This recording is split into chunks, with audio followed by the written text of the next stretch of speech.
What is relation and function. आज हम देखने जा रहे हैं रिलेशन एंड फंक्शन का चैप्टर। रिलेशन एंड फंक्शन में सबसे पहले देखेंगे कि रिलेशन कितने प्रकार के होते हैं। तो रिलेशन दो प्रकार के होते हैं जनरली, पहला एक ए और दूसरा ए।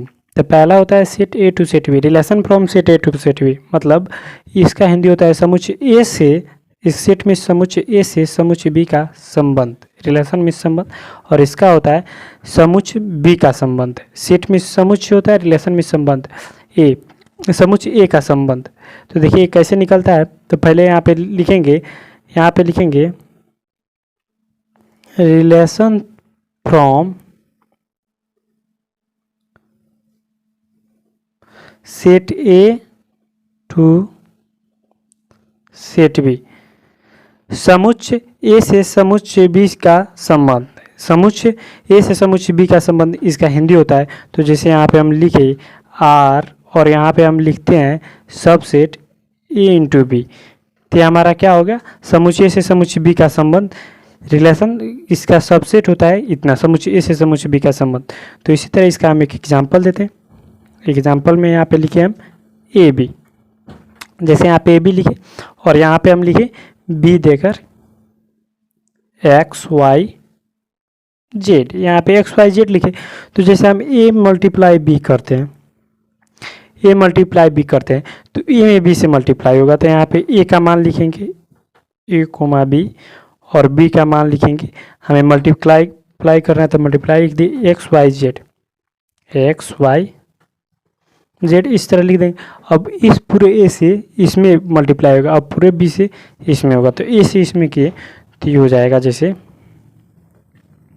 ए में एक्स से ए कोमा एक्स, ए में वाई से ए कोमा वाई, एक ए में जेड से ए कोमा जेड। अब उसके बाद बी में एक्स से बी कोमा एक्स, बी में वाई से बी कोमा वाई और बी में जेड से बी कोमा जेड। इतना हो गया।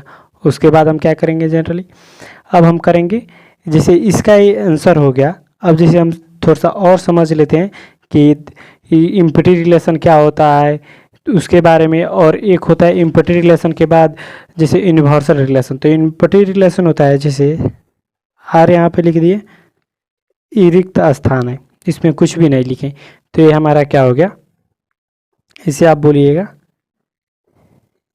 इम्पटी रिलेशन,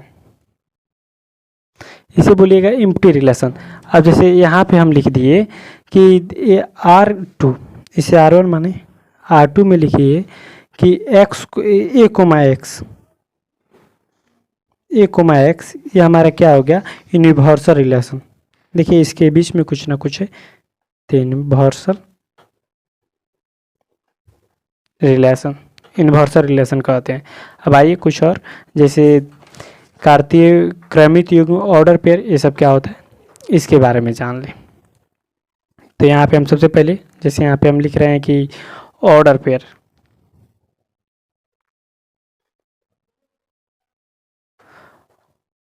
ऑर्डर पेयर में कैसे होता है, जैसे हम एग्जांपल आपको दिए, एग्जांपल से अच्छे से समझ में आता है। एग्जांपल दिए ए कोमा बी इक्वल नहीं है बी कोमा ए के, तो इसको आप कैसे प्रूफ कीजिएगा।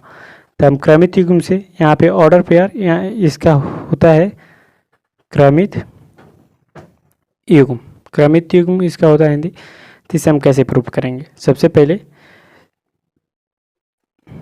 एक और एग्जांपल के तौर पे एक और दो, जैसे ए बी है तो एक दो लिख दिए, इक्वल नहीं है दो एक के, जैसे बी ए के इक्वल नहीं है तो इसका हम एक रख दिए। अब देखिए यहाँ पे एक हम जनरली पाई पढ़ेंगे, मानचित्र बनाएंगे, रेखा बनाएंगे। अब यहाँ पे देखिए हम दो रखे, यहाँ पे एक, यहाँ पे एक और यहाँ पे दो, तो एक दो रखे, तो यहाँ पे हमें एक दो से मिलाना है। तो हम क्या करेंगे, पहले इस एक को, ये हमारा एक्स है, ये हमारा वाई है, तो इस एक को इस दो से मिलाएंगे। फिर उसके बाद है दो एक, तो दो को इस एक से मिलाएंगे। तो देखिए चूंकि ये हमारा मान अलग लगा है, इसका मान यहाँ पे, इसका मान यहाँ पे, तो ये हमारा क्या हो गया कि ये हमारा मतलब ऑर्डर पेयर है जैसे हम बता रहे हैं यहाँ पे। तो यहाँ पे लिखेंगे इक्वेशन ऑफ ऑर्डर पेयर। मतलब क्रमित युग्म का समानता कितना हो गया, यदि ए बी है या सी डी है। यदि क्रमित युग्म का समानता ए बी या सी डी हो तो then A B C D equal होता है, क्योंकि ए इक्वल होता है सी के, ए जो होता है सी के इक्वल होता है। यहाँ पे ए बी बी ए है तो यहाँ पे ए बी सी डी है, तो ए इक्वल होता है सी के और यहाँ पे बी इक्वल होता है डी के। इस तरह होता है।